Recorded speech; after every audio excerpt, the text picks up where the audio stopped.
বান্দা যখন হতাশ হয়ে যায়, বান্দা যখন ঘাবড়ে যায়, বান্দা যখন নিরাশ হয়ে যায়, বান্দা যখন তার সামনে সব অন্ধকার দেখে, চেষ্টা চালানোর পরে যখন সে সামনের দিকে অন্ধকার দেখে, বিপদগ্রস্ত দেখে, চতুর্দিকে অন্ধকার হয়ে গেছে, তখন ভয় করবে না, বরং ঈমানদাররা ভরসা করবে কার পরে? আল্লাহ সেই ইঙ্গিতটা এখানে দিলেন যে ওহিয়া, হে নূহ, আমি তোমার পরে ওহী করে দিলাম। ওহিয়া মানে ওহী অবতীর্ণ করলাম, ওহী পাঠিয়ে দিলাম। সুবহানাল্লাহ।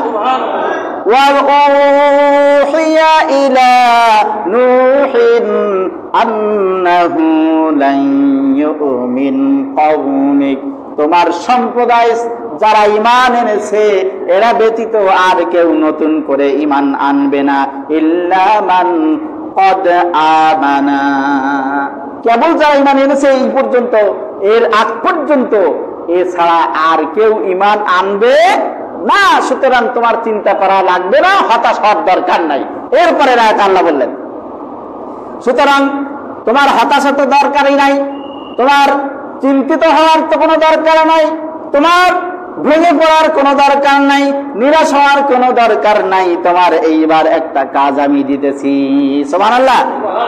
এইবার আল্লাহ রাব্বুল আলামিন বললেন যে তোমাকে এবার দায়িত্ব দিলাম, ওয়াসনাইল ফুলকা বিআয়ুনিনা ওয়া ওয়াহয়িনা ওয়ালা তুখাতিবনি ফিল্লাযীনা যালামু ইন্নাহুম মুগরাকুন।